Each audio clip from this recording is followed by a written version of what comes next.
Hi hello నమస్తే welcome back to my channel. నేను మీ శ్రావణి. ఇవాళైతే నేను టమాటో చట్నీ అంటే దోశ ఇడ్లీలోకి ఎలా చేసుకోవాలో చూపించేస్తాను. చాలా సింపుల్గా 5 మినిట్స్లో అయిపోయే చట్నీ అనమాట. టేస్ట్ కూడా చాలా కమ్మగా ఉంటుంది. తప్పకుండా ట్రై చేయండి. ముందుగా అయితే స్టవ్ మీద అయితే కడాయి పెట్టుకొని ఆయిల్ వేసుకొని 2 స్పూన్స్ వరకు శనగపప్పు వేసుకోవాలి. అది కాస్త ఫ్రై అయ్యాక జీలకర్ర వేసుకోవాలి. ఇక్కడ కావాలంటే మీరు మినపప్పు కూడా 1 స్పూన్ వేసుకోవచ్చు. నేనైతే వేయట్లేదు.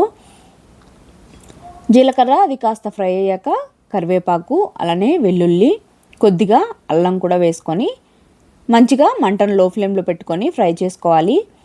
అది కాస్త ఫ్రై అయ్యాక ఎండుమిర్చి, అలానే మీ స్పైస్కి తగ్గట్టు పచ్చిమిర్చిని కాస్త కూడా వేసుకొని వాటిని కూడా ఫ్రై అవ్వనివ్వాలి.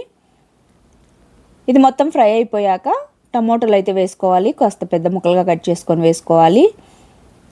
వేసుకున్నాక మంచిగా ఫ్రై చేసుకున్నాక తీసి పక్కన ఉంచుకొని చల్లారాక మిక్సీ జార్లోకి తీసుకొని అందులోని కొద్దిగా సాల్ట్ కూడా వేసేసుకొని ఈ విధంగా మెత్తగా మిక్సీ పట్టేసుకోవాలి. కొద్దిగా వాటర్ యాడ్ చేసుకొని తర్వాత ఒక బౌల్లోకి అయితే తీసేసుకొని పోపు వేసేసుకోవాలి.